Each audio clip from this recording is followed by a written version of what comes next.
Okay, so let's just have a tiny review here of y equals x squared and y equals negative x squared.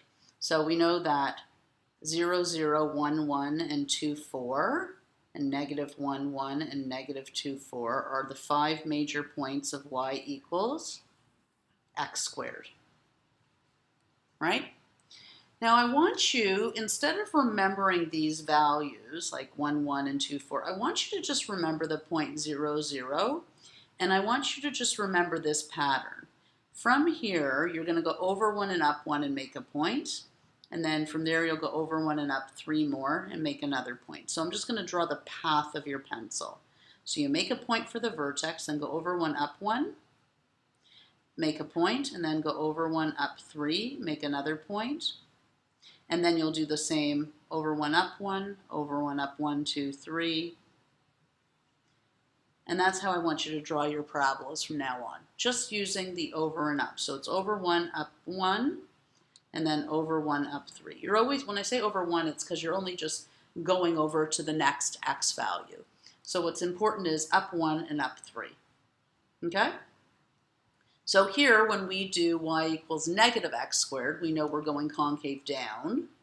So we're still going to start here, and instead we're going to go over 1, down 1, over 1, down 1, 2, 3, over 1, down 1, over 1, down 2, 3, and there's our graph. Ta-da! Okay, so now that we've talked about this over and up and over and down business, I want to take a look at this. So we took a look at the reflections, what happens when A is positive and negative, and we took a look at moving up and down. Let's take a look now at stretches. So if our basic curve is 0, 0, over 1, up 1, over 1, up 3,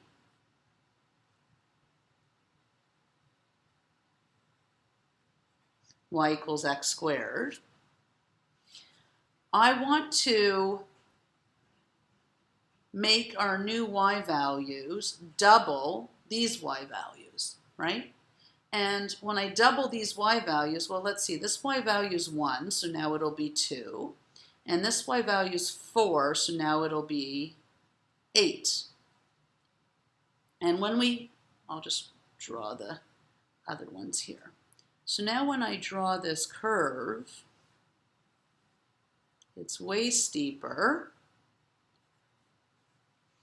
And this is the equation. Now, I just want to show you something. To get from here to these points, I went over 1 and up 2. And then I went over 1 and 1 up 1, 2, 3, 4, 5, 6. So for y equals x squared, we go over 1 up 1 over 1 up 3. And for y equals 2x squared from the vertex, wait a second.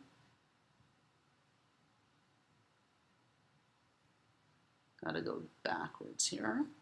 We're going to go over 1 up 2 and then over 1 up 2, 4, 6 because we're doubling these ups because we're making it twice as steep.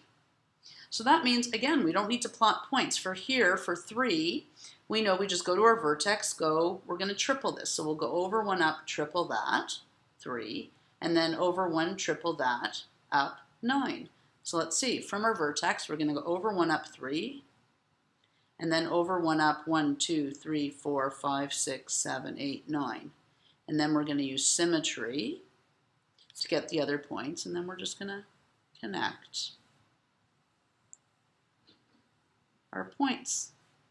And that's the graph y equals 3x squared.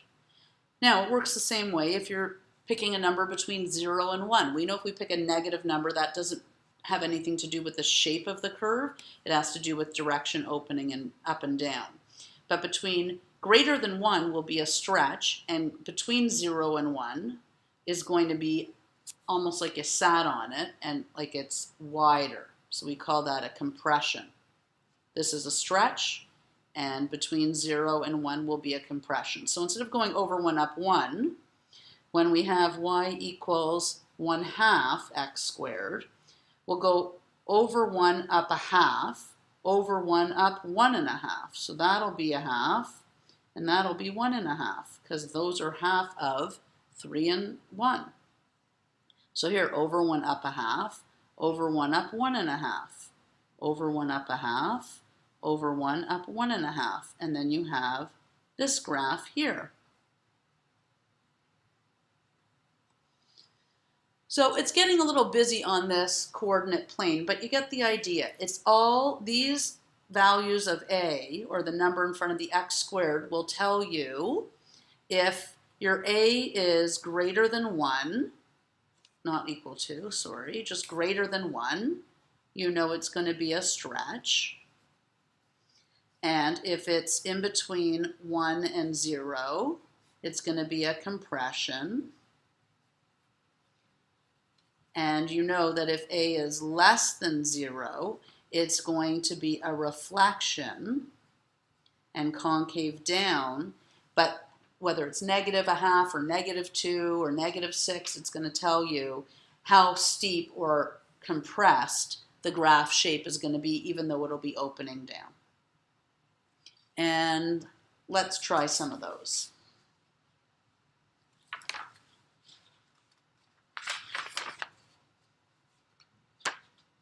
Together. So here I have a question where we have this stretch or compression, and we also have this shifting up and down. And just like in English, how we read left to right, we do math left to right as well. So what I'm going to do is I'm going to show you how I do this all together. So I'm going to know that starting at 0, 0, I'm going to go over 1 up a half, over 1 up 1.5, over 1.5, over 1, 1.5. And then I'm going to shift all those points, and it's concave up because that's positive. And then I'm going to shift those points all down. 1, 2, 3, 4. Over 1 up a half, over 1 up 1.5. And that is my graph. End of story. Y equals 1/2 x squared minus 4. I know it's hard to see with the grid being so dark, so let's do another one over here. Here, we're going to graph y equals -2x squared plus 8. Okay, so I know I'm going to be concave down because of the negative. I know I'm going to be over 1 down 2, over 1 down 6. And I know I'm going to start at +8. So 2, 4, 6, 8. So at +8, I'm going to go over 1 down 2, over 1 down 2, 4, 6. And then I'm going to do over 1 down 2, over 1 down 6. There's my graph. That's it, folks. That's all I need to be able to do. So let's do another one right here on this grid. How about we do, actually, sorry, I forgot to write down the equation beside the graph. How about we do y equals 1/2 x squared minus 2. Okay, so I'm going to go concave up. I'm going to go over 1 up a half, over 1 up 1.5, and I'm starting at -2 on the y-axis. Over 1 up a half, over 1 up 1.5. Oh my gosh, what a coincidence. It lands right on the same points as the other curve. Oops. And there we have it. So again, if you can decode what these things mean, the negatives, the numbers, and so on, you can just go to the vertex, the highest or lowest point, and then do your over and ups or over and downs, and you're done. Pretty neat, huh?